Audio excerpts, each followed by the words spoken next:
What's up, everybody? Nick Dwyer back for the 10th inning with another episode of This Day in Sports History. In yesterday's episode, we saw the United States women's soccer team get their 4th World Cup title after defeating the Netherlands 2-0 in the 2019 edition of the FIFA Women's World Cup. We do have some more World Cup action to talk about today, as well as some Wimbledons and one no-hitter to talk about. So if you all enjoyed this video, leave a like on it. If you're new to the channel, want to see more, hit that subscribe button.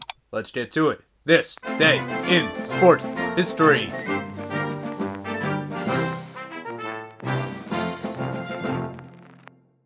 We start off today in 1889 at Wimbledon. On the men's side, William Renshaw wins his 7th and final major title and 7th and final Wimbledon singles title, defeating his twin brother Ernest Renshaw 6-4, 6-1, 3-6, 6-0. Move up 9 years to 1898 in Major League Baseball. Philadelphia Phillies pitcher Red Donahue no-hits the Boston Braves in a 5-0 victory. On the day, Donahue, 9 innings pitched, 2 walks allowed, 1 strikeout. The team also had 2 errors on the day, but it still counts as a no-hitter nonetheless.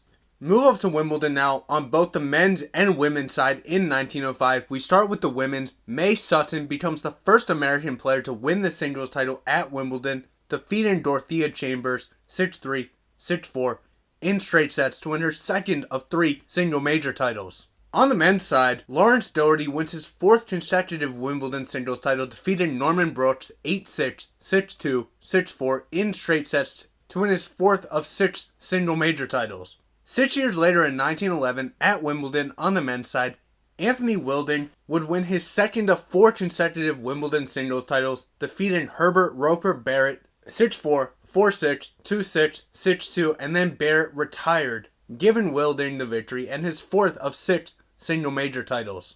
1 year later, we remain on the men's side, and we remain with Wilding, who makes it 3 straight Wimbledon singles titles, defeating Arthur Gore 6-4, 6-4, 4-6, 6-4 to get his 5th of 6 single major titles.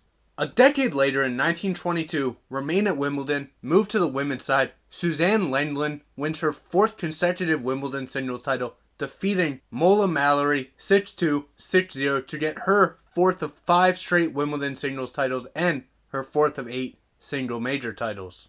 Move to 1933, remain on the women's side at Wimbledon. Helen Wills Moody successfully defends her title, defeating Dorothy Round 6-4, 6-8, 6-3 to win her 6th Wimbledon and her 17th of 19 single major titles. Also in 1933, at the British Open on the men's side, Denny Shute, who scored an even par over the 4 rounds, would defeat Craig Wood by 5 strokes after a 36-hole playoff to win his only Open title and his first of 3 majors. 5 years later in 1938, still at the British Open, Reg Whitcomb, with a score of 15 over, wins his only major title, 2 strokes ahead of runner-up Jimmy Adams after a weekend of treacherous conditions. 1 year later in 1939, we're back at Wimbledon. On the women's side, Alice Marble wins her only Wimbledon singles title and 3rd of 5 majors on the singles side after defeating Kay Stammers 6-2, 6-0 in straight sets. 1 decade later in 1949, we have history for the New York Giants in Major League Baseball when Monte Irvin and Hank Thompson would become the first African Americans to play for the Giants. Hank Thompson would actually become the first player to integrate 2 separate teams, as he was the 3rd player in Major League Baseball history to integrate, behind Jackie Robinson and behind Larry Doby, playing for the St. Louis Browns in 1947. Thompson would go 0 for 4 on the day. Irvin would come in as a pinch hitter, would get walked later in the game, but the Giants would end up losing 4-3 to the Dodgers that day. Back to Wimbledon in 1950, on the women's side, Louise Bruff defeated Margaret Osborne DuPont 6-1, 3-6, 6-1 to win her 3rd straight Wimbledon singles title of 4 overall and her 5th of 6 major single titles. 5 years later, 1955 at the British Open, Peter Thompson, with a score of 7 under, wins his 2nd of 3 consecutive Open titles, 2 strokes ahead of runner-up John Fallon to win his 2nd of 5 majors. Move up 6 years to 1961, go back to Wimbledon, go to the women's side. Angela Mortimer wins her 3rd Grand Slam singles title after defeating Christine Truman 4-6, 6-4, 7-5. This would also be her final Grand Slam singles title.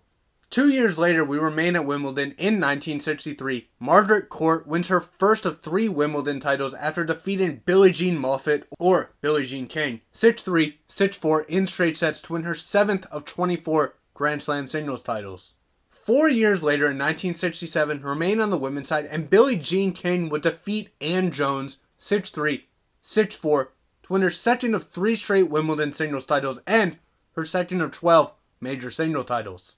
Move up to 1978 on the men's side at Wimbledon. Bjorn Borg wins his 3rd straight Wimbledon singles crown, defeating Jimmy Connors 6-2, 6-2, 6-3 in straight sets to claim his 5th of 11 majors on the singles side. 6 years later in 1984, on the men's side at Wimbledon, John McEnroe successfully defends his title after defeating Jimmy Connors 6-1, 6-1, 6-2 in straight sets to claim his 6th of 7 Grand Slam singles titles.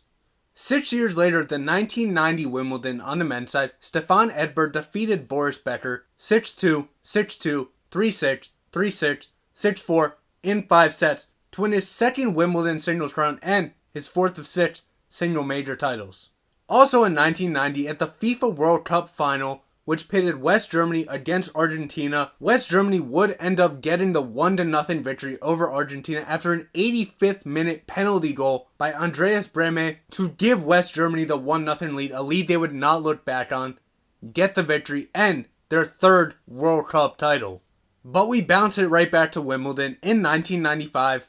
On the women's side, Steffi Graf defeated Arantxa Sanchez Vicario 4-6, 6-1, 7-5 to get her 6th Wimbledon crown and her 17th of 22 single major titles. 5 years later, we stay at Wimbledon on the women's side in 2000, and Venus Williams wins her first career Grand Slam singles title of 7 overall after defeating Lindsay Davenport 6-3, 7-6 in straight sets. 1 year later at Wimbledon, stay on the women's side, Venus Williams successfully defends her title, winning her 3rd career of 7 Grand Slam singles titles, defeating Justine Henin 6-1, 3-6, 6-0. Although Williams did win this, Henin would become the first Belgian player, either male or female, to reach the Wimbledon singles final. But 5 years later in 2006, remain on the women's side, Amelia Mauresmo wins her 2nd and final Grand Slam singles title, defeating Justine Henin-Hardenne 2-6, 6-3, 6-4. 1 year later in 2007, we go to the men's side now, and Roger Federer wins his 5th consecutive Wimbledon singles title, defeating Rafael Nadal 7-6, 4-6, 7-6, 2-6, 6-2, and his 11th of 20 single major titles. Also in 2007, at the US Senior Open for golf, Brad Bryant, with a score of 6 under, wins 3 strokes ahead of Ben Crenshaw to claim his only victory on the tour. Move to 2010 now, and during the first round of the John Deere Classic in golf, Paul Goydos becomes the 4th and oldest player in PGA history to shoot a 59, which included 12 birdies and 6 pars on the round. Now we move to 2012, where we have a Wimbledon and the US Open on the women's side. We will start with the US Open on the women's side. Na Yeon Choi, with a score of 7 under, wins her first major championship, 4 strokes ahead of runner-up Amy Yang. Then at Wimbledon on the men's side, Roger Federer wins Wimbledon for a 7th time to claim his 17th Grand Slam title of 20 overall after defeating Andy Murray 4-6, 7-5, 6-3, 6-4. Now we move to 2014 at the FIFA World Cup. In the semi-final, Germany was going up against Brazil, and Germany would defeat Brazil by a record 6 goals, 7-1 in the semi-finals. Also in this game, Miroslav Klose of Germany would break the World Cup goal scoring record with 16 goals. In the game, Thomas Muller started off in the 11th minute for Germany 1-0.